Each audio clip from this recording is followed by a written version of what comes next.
बिस्मिल्लाहिर्रहमानिर्रहीम अस्सलातु वस्सलामु अलैका या ख़ातमन नबीन। अस्सलामु अलैकुम students. Lesson number 2 is here which is oral communication. Oral का आपको पता है ज़ुबानी कलामी जो हम कम्युनिकेशन करते हैं उसको ओरल कम्युनिकेशन कहते हैं। टाइप्स ऑफ ओरल कम्युनिकेशन हमने इसमें पढ़नी है। Modes of delivery means orally बात एक कोई इन्फॉर्मेशन दूसरे की तरफ पहुंचाने का जो तरीका है उसके मोड्स क्या क्या है। एक्सटेम्पोरी, इम्प्रॉम्प्टू। एक्सटेम्पोरी होता है कि फिल बदिया आप कोई चीज़ कह देते हैं, मतलब आपसे कोई बात पूछें, जैसे आपसे मैं पूछूँ 2 2 ज़ार, आप फ़ौरन कहते हैं 4 विदाउट एनी, आप कह रहे हैं मतलब किसी रिसर्च के बगैर, कुछ सोच से बगैर, मतलब फिर फ़ौरन से जो चीज़ कह देते हैं उसको कहते हैं एक्सटेम्पोरू। और इम्प्रॉम्प्टू भी यही होता है कि फिल बदिया बरजस्ता जो चीज़ बोल देते हैं आप। नेक्स्ट है memorisation, reading. Then next heading is preparation and delivery of a presentation, delivery guidelines using visual aids। ये हमारी outlines होगी इस लेक्चर की। टाइप्स ऑफ कम्युनिकेशन देखते हैं। ओरल प्रेजेंटेशन पहले देखते हैं कि oral presentation can be formal और informal depending upon their explicit and implicit purposes and the delivery situation. कि ओरल प्रेजेंटेशन जो आपकी ओरल चीज़ आपने जो प्रेजेंट करनी है वो फॉर्मल भी हो सकती है और इनफॉर्मल भी। इनफॉर्मल आपको पता है कि आप जनरल ऐसे बात करते हैं फ्री हैंड, मतलब किसी से भी कुछ कह लें। तो फॉर्मल तो फिर आपको पता है जैसे आप बिजनेस कम्युनिकेशन है तो ये तो डेफिनेटली फॉर्मल होती है। और या कोई लेटर लिखना है, एप्लीकेशन, या कोई भी ड्राफ्ट बिजनेस का प्रिपेयर करना है, रिपोर्ट होगी, मेमोज जो हमने पढ़े थे लास्ट लेक्चर में, मतलब उनके बारे में हमने पढ़ा था, वो वैसे तो रिटर्न ही होती हैं ये सारी चीज़ें, रिपोर्ट, एप्लीकेशन वगैरह। लेकिन मैं आपको फॉर्मल समझाना चाह रही हूँ। बाज़ चीज़ें ऐसी होती हैं जो ओरल होती हैं प्रेजेंट करने, लेकिन ओरल में भी फॉर्मल आ जाता है। और कुछ इनफॉर्मल होती हैं वो तो विदाउट एनी आपको रूल एंड रेगुलेशन कुछ भी आप बोल दें वो इनफॉर्मल होता है। और फॉर्मल में आपको कुछ चीज़ें फॉलो करनी पड़ती हैं, मतलब जैसे आप अपने बॉस से बात कर रहे हैं तो डेफिनेटली आप अपनी फॉर्मल तरीके से करेंगे, और अगर आप अपने फ्रेंड से बात कर रहे हैं तो इनफॉर्मल करेंगे। होप से आपको क्लियर हो गया होगा। अच्छा, upon their explicit and implicit purpose. Explicit and implicit होता है कि उसका जो जाहिर और बातिन दोनों उसके मकसद जो हैं आपकी प्रेजेंटेशन के, जो प्रेजेंटेशन है उसको आप माइंड में रखते हुए। एंड द डिलीवरी सिचुएशन, और डिलीवरी सिचुएशन मतलब किस सूरत हाल में, किस कंडीशन में आप वो प्रेजेंटेशन डिलीवर कर रहे हैं। कोई मीटिंग में कर रहे हैं या कोई प्लान प्लान ओरिएंटेड है कुछ, या कुछ भी आप उसको सिचुएशन आपको मद्देनज़र रखनी होगी। उस प्रेजेंटेशन को जो आपने ओरल प्रेजेंटेशन प्रेजेंट करनी है उसके मतलब उसकी तैयारी के लिए, या उसको जो चीज़ें आपने उसमें लानी है, जो आपने बोलना है उसमें आपको इन चीज़ों का ख्याल रखना होगा। और an oral presentation can be almost any report type such as a design. कोई भी रिपोर्ट टाइप हो सकती है, जैसे रिटर्न में तो आप रिपोर्ट लिखते हैं ना, ओरल में आप ऐसे करें जैसे आप स्लाइड्स प्रिपेयर करें और आप बताएं अपनी मीटिंग में अपने बॉस को और बाकी सारे अपने फेलोज़ को ये बताएं कि मेरा इसके बारे में ये प्लान है, या ये मेरी माइंड मैपिंग है जिसके मुताबिक हम इस प्लान को फॉलो कर सकते हैं। तो आप उसमें क्या करेंगे, अपनी जो प्रेजेंटेशन आपने देनी है ओरल, वो कैन बी ऑलमोस्ट एनी, वो कोई रिपोर्ट हो सकती है, मतलब डेफिनेटली एक चीज़ ही होगी ना, बाय प्रोसेस में कुछ चल रहा होगा, मतलब लाइन वाइज तरतीब में कुछ चल रहा होगा, जैसे रिपोर्ट में होता है या एप्लीकेशन में, या कोई भी मेमोज आप लेटर बिजनेस तैयार करते हैं उसमें। अच्छा, रिपोर्ट टाइप हो सकती है जैसे डिज़ाइन हो गया, रिव्यू, प्रपोजल, कॉन्फ्रेंस टॉक। समझ आ गई कि मीटिंग में आप कॉन्फ्रेंस में कोई भी आपने एक प्रेजेंटेशन तैयार की है, कुछ स्लाइड्स बनाई हैं, आप अपने फेलोज़ को, अपने कुलीग्स को, अपने बॉस को वो सब डिलीवर करना है, तो ओरली आपने उसको प्रेजेंट करना है। आपने कोई उन्हें रिटर्न नहीं देना। बेशक आप अपने लैपटॉप में कुछ आपने पावर पॉइंट में स्लाइड्स बना ली हैं, स्लाइड्स से हेडिंग्स आपने देख के तो उसको आपने खुद ओरली उनको डिलीवर करना है, ओरली डिस्क्राइब करना है, ठीक है। इसको कहते हैं oral presentations. Whatever the specific type, however, an effective oral presentation is carefully planned with your objectives। कि जो अच्छी ओरल प्रेजेंटेशन है वो आपके जो ऑब्जेक्टिव्स हैं, आपने किस ऑब्जेक्ट के लिए प्रेजेंट करना है। कोई मीटिंग है, कॉन्फ्रेंस में, उसका मकसद क्या है, पर्पस क्या है, उस चीज़ को आपने मद्देनज़र रखना है। Objectives in minds and pays close attention to the demands of your audience. वही बात आ गई कि ऑब्जेक्टिव और जो डिमांड ऑफ ऑडियंस है, यानी कि वो आपसे क्या चाहते हैं, उन दो चीज़ों को आपने फॉलो करना है। नेक्स्ट है written documents and oral presentation. इन दोनों में डिफरेंस हम देखते हैं, फिर आपको पता चल जाएगा कि इसमें क्या वाज़ेह फ़र्क है। कि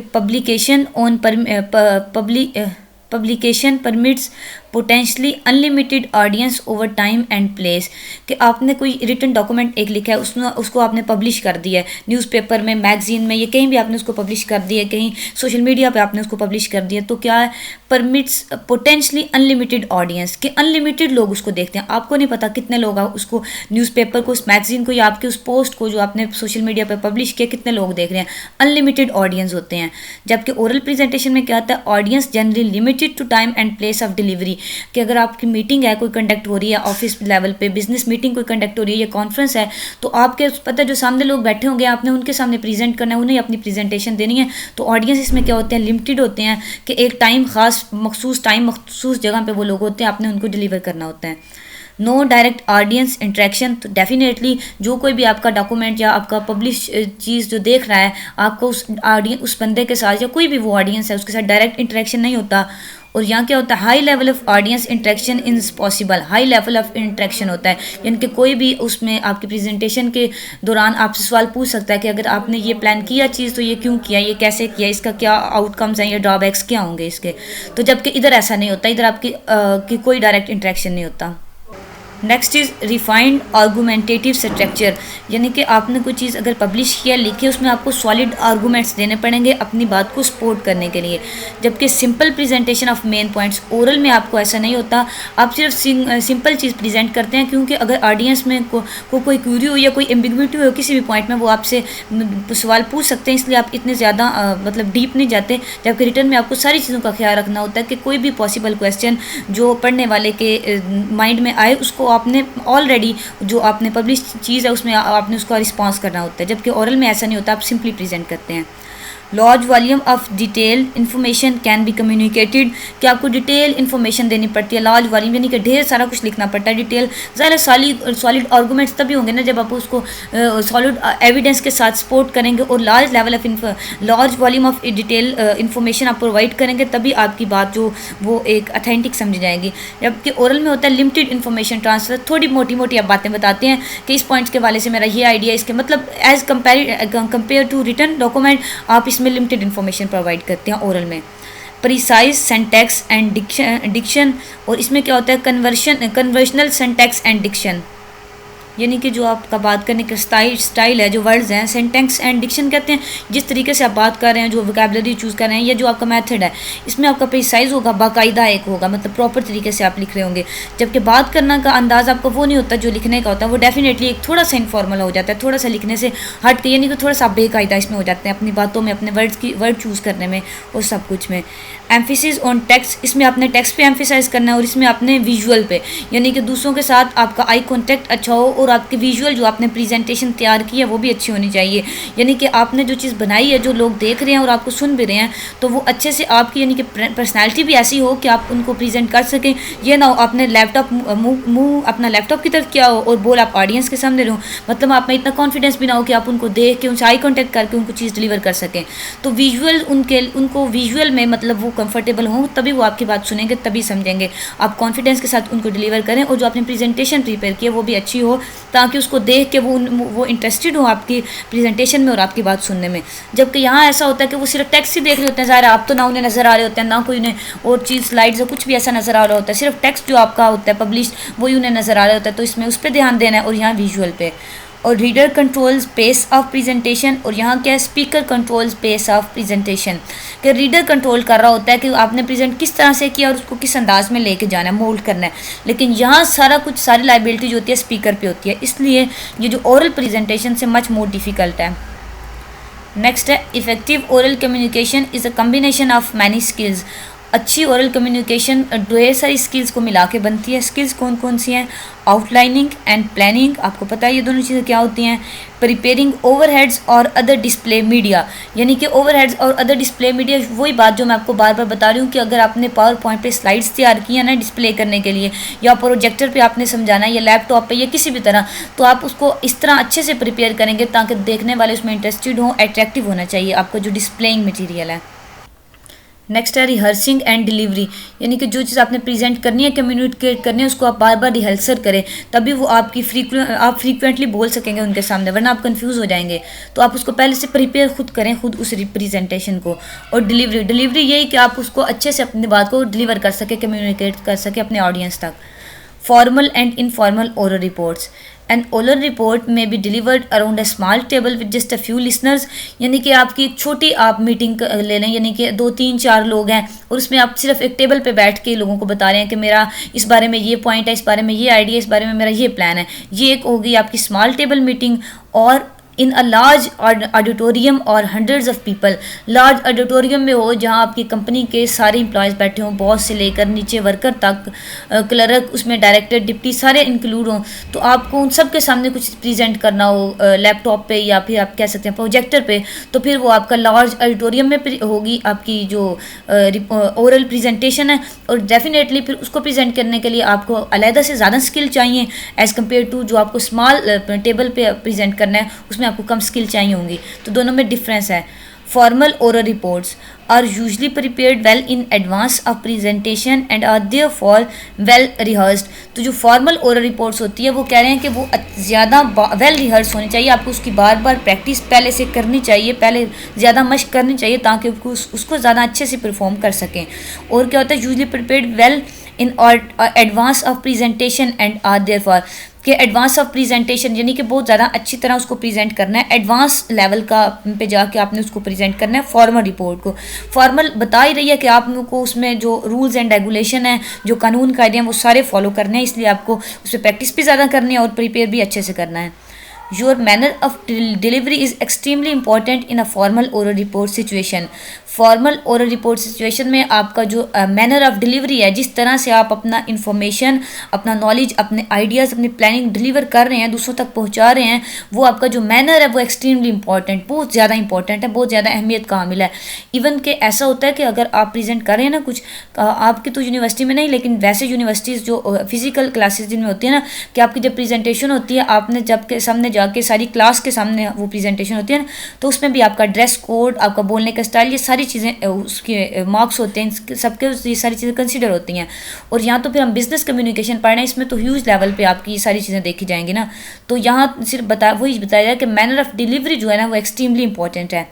अब ये नहीं आपने देखना कि आपने अच्छा मटेरियल प्रिपेयर कर लिया, आपके पास आइडियाज़ अच्छे हैं, आपकी प्लानिंग अच्छी है, तो आपका मतलब आप सक्सेसफुल है, नहीं, ऐसा नहीं है। आपका जो मैनर ऑफ डिलीवरी है, आपका जो स्टाइल है, जिस तरह आप डिलीवर कर रहे हैं, या जो आपके इवन के ड्रेसिंग है, ये सारी चीज़ें इन्फ्लुएंस होंगी आपके ओरल कम्युनिकेशन पे। फॉर्मल ओरल रिपोर्ट्स में follow an outline similar to the parts of any formal written report, कि जैसे फॉर्मल रिटन रिपोर्ट्स में आप आउटलाइन प्रिपेयर करते हैं ना, ऐसे ही आपको ओरल रिपोर्ट में भी आउटलाइन प्रिपेयर करनी है।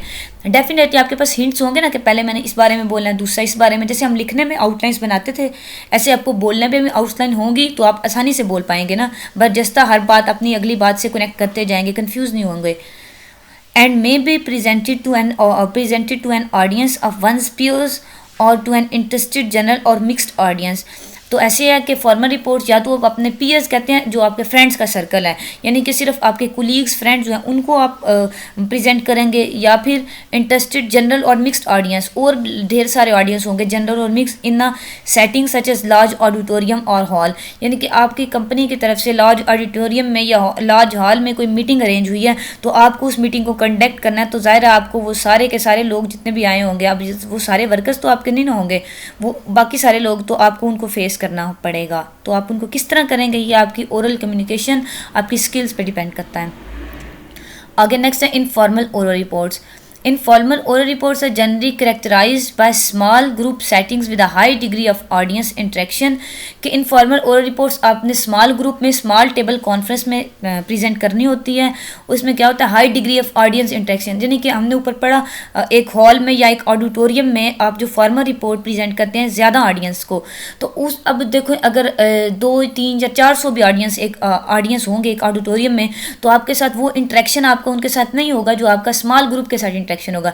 यानी कि 4-5 लोग हैं, हर बंदा आपसे आपके रोक के सवाल पूछ सकता है, जबकि एक जो फॉर्मल ओरल रिपोर्ट हमने ऊपर पढ़ी है उसमें ये पॉसिबिलिटी नहीं है। तो इसलिए जो इनफॉर्मल ओरल रिपोर्ट्स है इसमें आपका इंटरेक्शन ज़्यादा होता है as compare to formal report, ठीक है ना।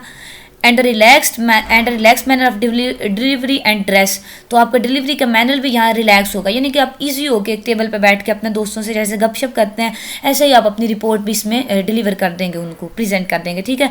जबकि अगर फॉर्मल में हमने बात की तो वो आपको हर चीज़ की वहाँ ज़रूरत है, हर चीज़ का ख्याल रखने की ज़रूरत है। Informal informal oral presentations can foster the free exchange of ideas and can be important for producing action items। यानी कि इनफॉर्मल जो रिपोर्ट्स हैं वो आपका आइडियाज़ को तेज़ करने में, अच्छे आइडियाज़ ज़्यादा लाने में, बल्कि एक्सचेंज करने में, कि आप कोई आइडिया दें, साथ वाला आपका फेलो अगला आइडिया दे कि वो कहेगा नहीं यार इससे मेरे ख्याल में ये आइडिया बेहतर है। मतलब हो सकता है उसके माइंड में पहले आइडिया ना हो, आपका आइडिया सुन के उसके माइंड में उससे ज़्यादा आइडिया, ज़्यादा ग्रूमिंग आइडिया आ जाए तो वो अपना दे, यानी कि आप एक्सचेंज करते हैं अपने आइडियाज़ को। और इसमें इंपॉर्टेंट ये किस लिए कि एक्शन आइटम्स आपके प्रोड्यूस होते हैं, यानी कि आप क्या कर सकें, अच्छे से परफॉर्म कर सकें। वो इनफॉर्मल ओरल रिपोर्ट्स में आप ज़्यादा अच्छे से मतलब आइडियाज़ भी एक्सचेंज कर सकते हैं और ये ज़्यादा आप कह लें फ्रूटफुल होती है एज़ कम्पेयर टू फॉर्मल जो हमने ऊपर पढ़ी है। Oral presentation in a professional environment generally fall into 2 categories. आपको पता है आप प्रोफेशनलिज्म पढ़ रहे हैं तो प्रोफेशनल इन्वायरमेंट में वो कह रहा है ओरल प्रेजेंटेशन की 2 कैटेगरीज होती हैं। कौन कौन सी भला? इंफॉर्मेटिव स्पीकिंग और पर्सुएसिव स्पीकिंग। तो इन्फॉर्मेटिव स्पीकिंग आपकी वो होगी जिसमें आप कुछ इन्फॉर्मेशन डिलीवर करने के लिए आप स्पीक कर रहे होंगे, कोई प्रेजेंटेशन आप किसी को कुछ बताने के लिए दे रहे होंगे। और परस्यूसिव वो होगी किसी को परसू कर रहे होंगे, आप किसी को किसी बात पे उभार रहे होंगे, उसको अपना पॉइंट ऑफ व्यू अपने यानी कि आप उसको कॉन्फिडेंस में लेने के लिए, कोई काम करने के लिए आप उसको जो परसू करने के लिए स्पीक करेंगे या प्रेजेंट करेंगे वो परस्यूसिव स्पीकिंग होगी। आगे डिटेल भी देख लेते हैं इसकी कि informative speaking has audience learning as its primary goal, कि ऑडियंस को लर्न करवाना, उनको इन्फॉर्मेशन जो उनको नहीं है वो इन्फॉर्मेशन उनको देना, ये इसका प्राइमरी गोल होता है इन्फॉर्मेटिव स्पीकिंग का। एंड इन्फॉर्मेटिव स्पीकिंग में explain a concept, instruct an audience, कोई कॉन्सेप्ट को एक्सप्लेन करती है ये वाली स्पीकिंग, या फिर ऑडियंस को इंस्ट्रक्ट करती है यानी कि उनको किसी चीज़ के बारे में हदायत दे रही होती है। डेमोन्स्ट्रेट अ प्रोसेस, कोई अगर आपका प्रोसेस है, कोई प्लानिंग है, उसको तफसील से बयान कर रही होती है, यानी कि उनको नहीं पता होता आपका या प्रोसेस किस तरह चलेगा, इसके क्या क्या तरीके, क्या क्या फ़ायदे, उनको वो इन्फॉर्मेशन नहीं होती, आप उसको इन्फॉर्मेशन उसके बारे में इन्फॉर्मेशन उनको देते हैं, यानी कि डिमॉन्स्ट्रेट करते हैं अपने प्रोसेस को। और डिस्क्राइब एन इवेंट, या कोई इवेंट है, अगर आपकी कोई मीटिंग किसी इवेंट के थ्रू कंडक्ट हुई है, कोई आपका आप कह लें फाइनल सेशन है आपकी कंपनी का, या आपका सेशनल फाइनेंशियल सेशन है, या और भी कंपनी के मतलब ढेर सारे सेशंस होते हैं ना ऑर्गेनाइजेशन के, कोई अगर इवेंट से रिलेटेड है तो आप उस इवेंट को डेफिनेटली डिस्क्राइब करेंगे उस प्रेजेंटेशन में अपनी में। In a professional setting the information speech में take many different forms, informational speaking के आगे डिफरेंट फॉर्म्स होती हैं। कौन कौन सी भला? इंडिविजुअल और ग्रुप रिपोर्ट, आपको पता है कि एक इंडिविजुअल जो एक बंदा रिपोर्ट तैयार करके देगा, इन्फॉर्मेटिव स्पीकिंग करेगा एक बंदा, उसको इंडिविजुअल रिपोर्ट कहेंगे। और अगर कुछ 4-5 लोग मिल के ऐसा होता है बाज़ के 4-5 लोगों की ड्यूटी लगा दी जाती है कि ये हमारे इवेंट आ रहा है ऑर्गेनाइजेशन का, आप लोगों ने इसमें ये चीज़ प्रेजेंट करनी है, तो वो ग्रुप रिपोर्ट होती है, वो सारे मिल के एक रिपोर्ट तैयार करते हैं, इसको हम ग्रुप रिपोर्ट कहते हैं। औरल ब्रीफिंग, यानी कि वो ऑरली ब्रीफ कर रहे होते हैं, वो इन्फॉर्मेशन ही दे रहे होते हैं, और ये इसके माने में आ गया। और पैनल डिस्कशन अगेन एक वही पैनल एक पूरा बैठता है, यानी कि पैनल में आप कह लें 10 लोग होते हैं, 9-15 या जितने भी मतलब पैनल मतलब इसमें एक स्मॉल पीपल ही होते हैं, पैनल में इतने ज़्यादा लोग नहीं होते, यानी कि जैसे ऊपर ऑडिटोरियम में या बड़ी हमने मीटिंग्स पढ़ी वो नहीं होती, स्मॉल नंबर ऑफ पीपल इसमें होते हैं पैनल में। तो वो पैनल पूरा आपस में डिस्कस करता है, इसको भी वो इन्फॉर्मेशन के लिए ना डिस्कस कर रहे होते हैं कि एक चीज़ अगर एक कुलीग को नहीं पता तो वो दूसरे को पता है तो वो उसको बता देगा, वो डिलीवर कर देगा, तो ये भी इन्फॉर्मेटिव स्पीकिंग में आ जाता है, पैनल डिस्कशन भी। और तीसरा कौन सी लास्ट वाली कौन सी होगी? ऑरल क्रिटिक। ओरल क्रिटिक कहते हैं बच्चों ये जो ज़ुबानी कलामी तनकीद होते हैं, क्रिटिक्स जो करते हैं, हम तनकीद किसी भी बात पे किसी भी पॉइंट पे करते हैं, तो ओरली क्योंकि हम पढ़ रहे हैं तो फिर ओरली यहाँ भी होगी। अच्छा, सेकंड है पर्सुएसिव स्पीकिंग, जो सेकंड टाइप ऑफ स्पीकिंग है। Persuasive speaking is used to influence what an audience thinks or does, कि आप ऑडियंस जो सोच रहे हैं या वो कर रहे हैं उनको आप असर अंदाज होने के लिए, यानी कि वो अपनी थिंकिंग, अपने ड्राइंग या अपना डिसीजन चेंज कर लें आपकी उस स्पीच के बाद, आप उनको इस तरह स्पीच करते हैं। हमने लास्ट लेक्चर में भी पढ़ा था ना कि लोगों को उनके डिसीजन पे, उनकी जो ओपिनियंस हैं और उनके जो एक्शंस हैं उस पर आपकी जो क्या उसको कहते हैं, आपकी स्पीच उस पर असरअंदाज होते हैं, यानी कि उनको मोल्ड कर देती है। अगर वो कुछ और पहले डिसाइड किए होते हैं तो वो बाद में कुछ और कर लेते हैं। मैंने आपको इसमें एक स्टूडेंट जो इंटर मैट्रिक के बाद FSC FA या ICS करने वाला है, उसकी मैंने एग्जांपल दी थी, आपको याद होगा यकीनन। तो इसमें वही बात है कि आपको उसको परसू कर रहे हैं, आपको और किसी चीज़ पे उभार रहे हैं, आप उसके पॉइंट ऑफ व्यू पे, उसके ओपिनियन पे, उसकी थिंकिंग पे या उसकी ड्राइंग्स पे असरअंदाज हो रहे हैं परसुएसिव स्पीकिंग में। Some of the goals of persuasive speaking include, इसके गोल्स क्या क्या हैं? To reinforce the attitude, beliefs and values and audience already hold, उनके जो पहले वाले बिलीव्स हैं, वैल्यूज़ हैं या एटीट्यूड्स हैं, उनको रेनफोर्स करने के लिए, रीइंफोर्स करने के लिए, यानी कि दोबारा से वो जो उनके बिलीव्स ऑलरेडी हैं वो उन पे फिर्मली ग्रिप करेंगे, उनको उनके बिलीव्स को, वैल्यूज़ को, उनके एटीट्यूड्स को तकवीत देने के लिए आप परसुएसिव स्पीकिंग करते हैं। या सेकंड इसका गोल है to inoculate an audience against counter persuasion, यानी कि आपका परसुएशन और है काउंटर परसुएशन, उसके ऑपोजिट उनका अगर कोई परसुएशन है, अगर वो मतलब कोई आपका जो आप उसको जिस चीज़ पे उनको परसू कर रहे हैं उनके ऑपोजिट अगर कोई बंदा उनको परसू करता है उसके ऑपोजिट बात पे, तो वो उसको इनोकुलेट कर सकें, यानी कि उसको बेयर कर सकें, उसको बर्दाश्त कर सकें और उसके अगेंस्ट रिस्पॉन्स कर सकें, उनको तैयार कर रहे होते हैं आप इस चीज़ के लिए भी कि अपने, इसका मतलब सिंपली मतलब इसका यह है कि अपना जो पॉइंट ऑफ व्यू है उस पे कैसे आपने विल होल्ड करना है, कि अपने पॉइंट ऑफ व्यू पे कैसे आपने डटे रहना है। और टू चेंज एटीट्यूड्स, यानी कि उनका एटीट्यूड अगर कोई और था, उनकी थिंकिंग, बिलीव्स, डिसीजंस और थे, आप उनको परसू कर लें कि जो चीज़ मैं बता रहा हूँ या मैं डिलीवर कर रहा हूँ, मैं जो मेरी जो स्पीच है ये आपके लिए ज़्यादा फ़ायदेमंद है, तो आप उसकी तरफ उनका एटीट्यूड चेंज कर दें, यानी कि पहले और था एटीट्यूड तो आप चेंज कर दें। और to motivate an audience to act, कि आप किसी काम के लिए उन्हें उभार रहे हैं, आप कोई काम करने के लिए उन्हें कह रहे हैं, तो आप उन्हें मोटिवेट करें कोई काम करने के लिए अपने ऑडियंस को। ये आपके गोल्स हो गए परसुएसिव स्पीकिंग के। नेक्स्ट है delivery method. There are at least 4 methods for making an oral presentation. Oral presentation को डिलीवर करने के 4 तरीके हैं, ऊपर भी हमने जो पढ़े आउटलाइंस में, extempore, impromptu, next is memorization and reading. Memorization होता है याद करना, रीडिंग का मतलब होता है पढ़ना। ये 4 तरीके हो गए। पहला देखते हैं extempore. In this method of delivery the thought is plan before starting to speak, कि आपको बोलने से पहले अपने जो थॉट्स हैं उनको प्लान करना पड़ता है, यानी कि तरीके से बोलना पड़ता है। Either in few hurried minutes और इन कोर्स ऑफ लॉन्ग, या तो आप उसको हरीड मिनट्स यानी कि जल्दी जल्दी में कुछ मिनटों में आप सोच लेते हैं उनको, अपनी थॉट्स को प्लान कर लेते हैं, या फिर ज़्यादा देर में उनको प्लान करते हैं। इलेबोरेट एंड एग्जैक्टिंग प्रिपरेशन, आपने जो चीज़ प्रेजेंट करनी है उसको एलेबोरेट करना, एक्सप्लेन करना और उसको एग्जैक्टली प्रिपेयर करना, ये आप सारा कुछ पहले आप उनके माइंड माइप बनाते हैं, अपने थॉट्स को प्लान करते हैं। But the exact wording is left to the moment of speaking, यानी कि आपने सब कुछ ये प्लान उस पहले किया होता है कि आपको क्या क्या कहना है, मतलब कहने का आप क्रक्स और उसका मेन थीम आइडिया बना लेते हैं, लेकिन आपने, यानी कि मैं आपको इसकी एग्जांपल ऐसे दूं कि आपने ये उनको बताना है कि अगर आप हमारी कंपनी की प्रोडक्ट्स परचेज करेंगे तो इसमें आपका फ़ायदा है। अच्छा, ये बात अब आपका माइंड मैप बन गया कि आपने ये बातें करनी है कि फ़ायदे उसमें ये हैं कि उनको चीप मिलेंगी दूसरी कंपनी की प्रोडक्ट से, या उनका मतलब ये लॉन्ग लास्टिंग है, इनकी गारंटी हम देंगे, और ये सारी बातें अब आपने ये अपने माइंड में बना लिया कि आपको ये बातें करनी है। लेकिन अब आपने लफ्ज़ नहीं सोचे कि अगर आपने उनको गारंटी वाली बात बतानी है तो क्या क्या करना है। जो लफ्ज़ है वो आप मूवमेंट ऑफ स्पीकिंग, जब आप बोल रहे होंगे तभी आप मतलब बोलेंगे। एक्सटेम्पोरी का मैंने आपको मतलब भी बताया ना, बरजस्ता, यानी कि बगैर सोचे समझे कुछ कह देना, इसका मतलब ये फिल बदी बरजस्ता कुछ बोल देना। तो इसको एक्सप्लेनेशन ऐसे है कि आप अपने थॉट की प्लानिंग तो कर लिए कि आपने कहना क्या क्या, आपने ये तो माइंड में बना लिया है, लेकिन आपके जो वर्ड्स हैं एग्जैक्ट वर्ड्स वो आप at the moment at the spot बोलेंगे।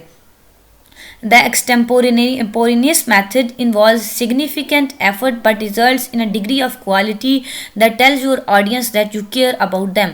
कि इसका मेथड जो है सिग्निफिकेंट एफर्ट इसमें इन्वॉल्व है, यानी कि बहुत सारी आपकी जो कोशिश है, आपकी एक काबिल सराहियत जो कोशिश है वो इसमें इन्वॉल्व होती है, लेकिन इसका रिजल्ट ये होता है कि डिग्री ऑफ क्वालिटी, कि आप अच्छी क्वालिटी का जो मटेरियल प्रेजेंट कर सकते हैं जो आपके ऑडियंस को ये बताता है कि आप उनकी केयर करते हैं, यानी कि वो ये फील करते हैं कि you are worried about them, आपकी इस जो एक्सटेम्पोरी जो आपकी मेथड ऑफ डिलीवरी है इससे।